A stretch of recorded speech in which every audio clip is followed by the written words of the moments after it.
This Pitch Breakfast video is brought to you by Spangler and Agins.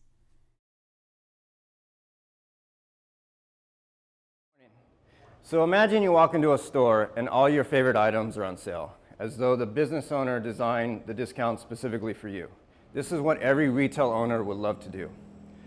So last year, our team went down to Panama. We began speaking to these retailers. We met someone named Alberto, and he owns a chain of cafes in Panama City. He's explaining that his sales were declining, and this was because he had no way to segment his marketing to acquire only new customers and no loyalty program in place to ensure his existing customers keep coming back. There are over 170,000 other businesses just like Alberto across Latin America suffering from high fixed operating costs and low customer retention rates. They're trying to solve these problems right now with online solutions, but the problem is it's creating additional problems for them.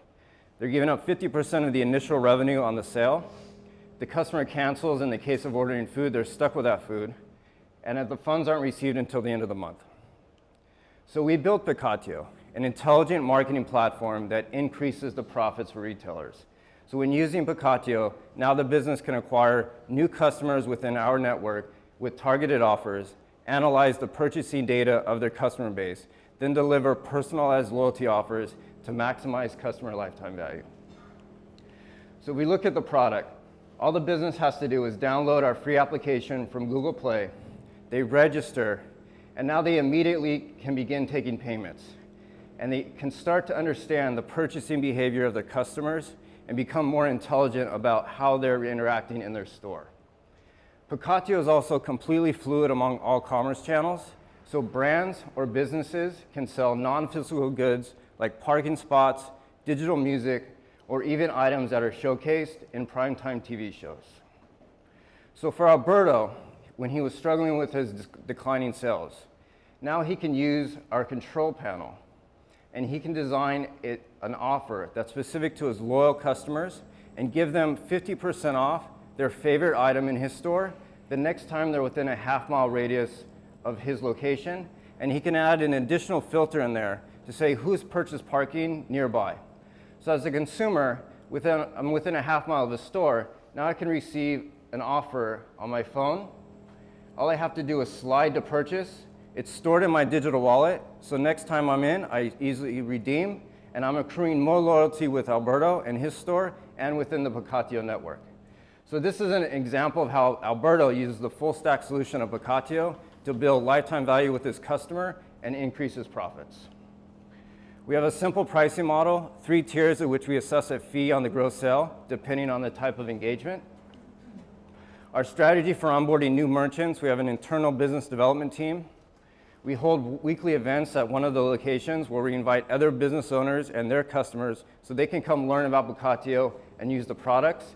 And we're looking at celebrity partnerships within Latin America in the future. Our team, this is my 3rd startup. The last startup I had was in Mexico. It became the 3rd largest e-commerce site that I built with Ali, the other co-founder and our CTO. That was acquired in 2013. Sylvester, our CFO, has over 13 years of business advisory experience. He was an investment banker at B of A Securities and holds a law degree from Duke. Right now, we're operating in 6 stores in Panama City. We did a lot of beta testing this year. We have customer acquisition down to 56 cents, over 2,500 registered users, and our average order value has increased over $37, up from $1.17 in January. We're very excited about Latin America. It's a huge market for us, over $930 billion in consumer buying power in the restaurant and food industry alone. So this represents a $140 billion opportunity for Pacatio due to all the inefficiencies in the market. We're raising $500,000 to expand our engineering and business development team, and we will use this capital to capture 5% of the Panama City market and expand into Mexico later this summer. Thank you.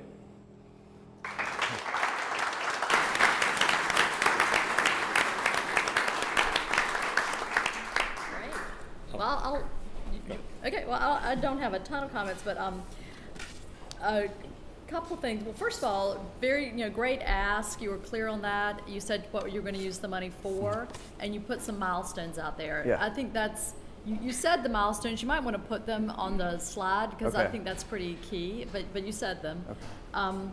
And your metrics were great. So any investor's going to love that you're tracking those things and you're Right. already getting some good traction.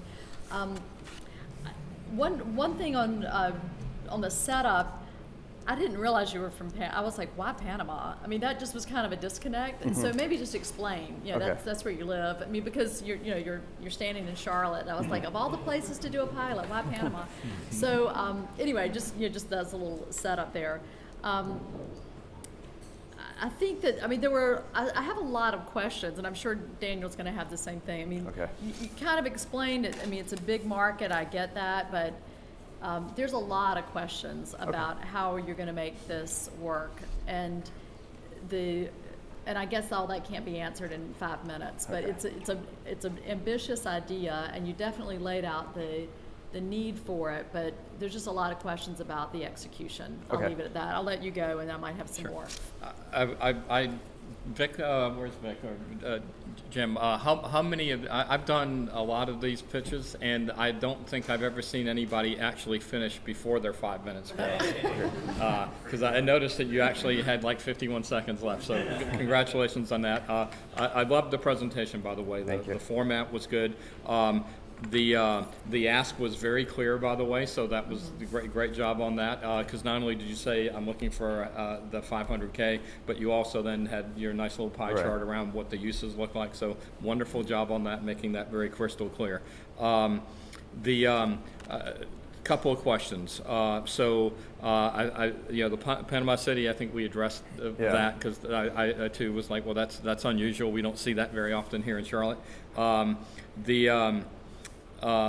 When you started talking about what pacatio actually is, I have to admit I got a little fuzzy. So I'd want to get a little clearer definition around what and I again, because at some point you said intelligent marketing for personalized loyalty offers. Correct. So that's kind of the essence of it? Yeah, that's the product for the business side. Right. And then the consumer is a digital wallet application where they can receive and purchase these items Right. on the phone. So I might have again making that just crystal clear Okay. as to what it is, because e-commerce and mobile e-commerce are really big spaces, Mm-hmm. and it was that was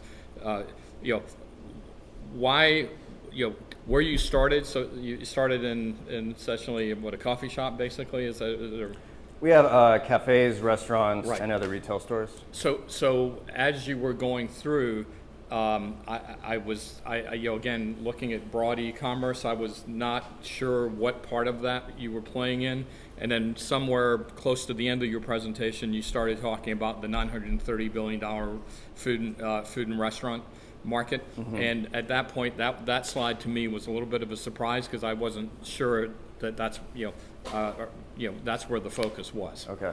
Right, and again, just from some of the other things that popped, and that's fine. I just think if that's what your market is, focus on that a little bit more and explain why did you pick that piece, right? Okay. Because e-commerce is a big world, and obviously $930 billion of spending is huge. Right. But I think overall it's great. By the way, if you don't know them already, one of the folks we should have an offline discussion of is the gentleman that runs Mexico for Bank of America. Is somebody that I know Okay. well, and if that's an Great, interesting fantastic. connection you would like, let's make that happen. Thank you. Okay. So I'll just add to that. One thing you might want to do to just provide a little bit more context around how the product works is show some of the competitive solutions.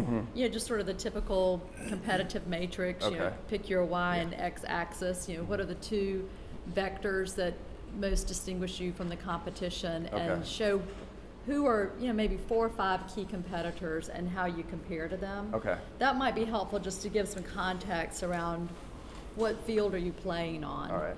And then, a little comparison, like why you're better. Okay. Because there's got to be some competition. So to kind of lay out that field and then describe, that would just, I think, help people put their heads around what you're doing that's unique and different and why you can win. Okay. Thank you. Can you go, Jim? Can you flip back to the there was a pricing slide. So I know you were concerned about running out of time, and I get that. So you kind of ran through that, and I only got through the 5%. So I was just kind of looking at pricing. Okay, all right. As you're doing this, the other thing, so this is this is a mobile app focus, right? It's all about using the mobile to drive people into kind of physical locations, Yes. correct?